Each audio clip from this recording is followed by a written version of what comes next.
Hello दोस्तों, मैं हूं Akashdeep Verma. Hindi voice YouTube channel में आपका स्वागत है। दोस्तों, आज के इस वीडियो में हम लोग बौद्ध धर्म के अंतर्गत त्रिरत्न और त्रिपिटक के बारे में पढ़ेंगे।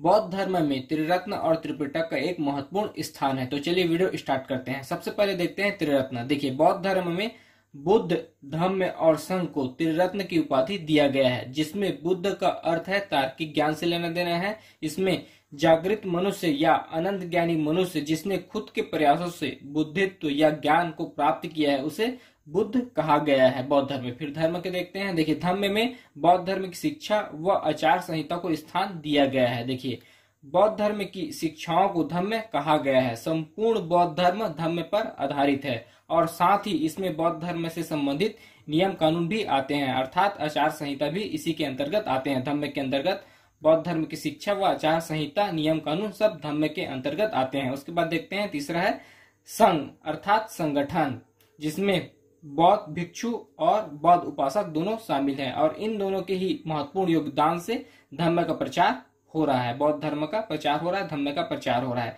संघ का अर्थ है संगठन से लेना देना है, जिसमें शामिल है बौद्ध भिक्षु और बौद्ध उपासक। तो बुद्ध अर्थात तार्किक ज्ञान से लेना देना है, धम्म शिक्षा और आचार संहिता से लेना देना है बौद्ध धर्म में, और संघ का अर्थ है संगठन से लेना देना है। उसके बाद देखते हैं त्रिरत्न के बाद त्रिपिटक। देखिए, त्रिपिटक का शाब्दिक अर्थ है तीन पिटारी।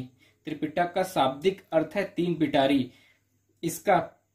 इसमें संग्रहण है बुद्ध के उपदेशों का। त्रिपिटक में गौतम बुद्ध के उपदेशों का संग्रहण है। देखिए, त्रिपिटक में शामिल है विनय पिटक, सुत्त पिटक, अभिधम्म पिटक, और त्रिपिटक की भाषा है पाली और इसका विभिन्न भाषाओं में अनुवाद किया गया है। त्रिपिटक का पाली भाषा में पहले बना है, उसके बाद इसका विभिन्न भाषाओं में भी अनुवाद किया गया है। इसका रचना काल माना जाता है 500 बीसी से 100 बीसी के बीच इसका रचना काल माना जाता है। इनका कलेक्शन हुआ है धीरे धीरे 500 बीसी से 100 बीसी तक इनका कलेक्शन हुआ है, जो भी बौद्ध धर्म के उपदेश है उनका। फिर इसका निर्माण हुआ है, तो इसका निर्माण एग्जैक्ट नहीं माना जाता है, इन्हीं के बीच इनका निर्माण या रचना काल माना जाता है। फिर इसका देखते हैं किस स्थान में इसका निर्माण हुआ है।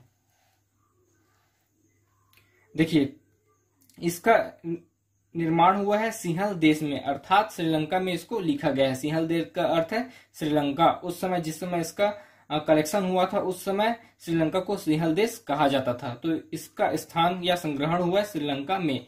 देखिए, विशेष क्या है त्रिपिटक के बारे में। देखिए, जो स्थान हिंदू धर्म में वेदों का है, जो स्थान हिंदू धर्म में वेदों का है, वही स्थान बौद्ध धर्म में त्रिपिटकों का है, जिसमें शामिल है विनय पिटक, सुत्त पिटक, अभिधम्म पिटक। फिर देखते हैं विनय पिटक के बारे में।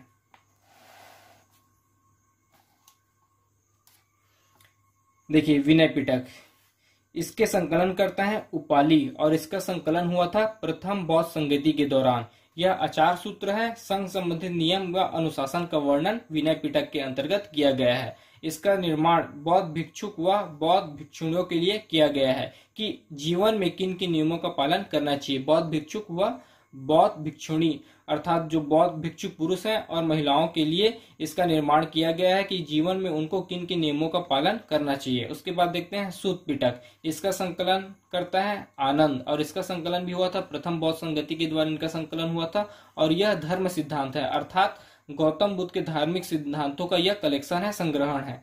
इसका 5 निकायों में विभाजन किया गया है, जिसमें शामिल है दीर्घ निकाय, मंजिम निकाय, संयुक्त निकाय, अंगुत्तर निकाय और खुद्दक निकाय। इन 5 निकायों में सुत्त पिटक को विभाजित किया गया है।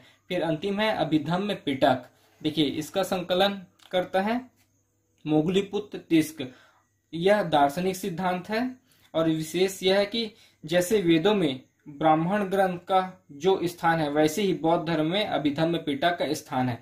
तो इस वीडियो में हम लोगों ने बौद्ध धर्म के त्रिरत्न के बारे में पढ़ा और त्रिपिटक के बारे में पढ़ा, जिसमें त्रिपिटक में शामिल है विनय पिटक, सुत्त पिटक, अभिधम्म पिटक। फिर नेक्स्ट पार्ट में मिलेंगे हम लोग। धन्यवाद।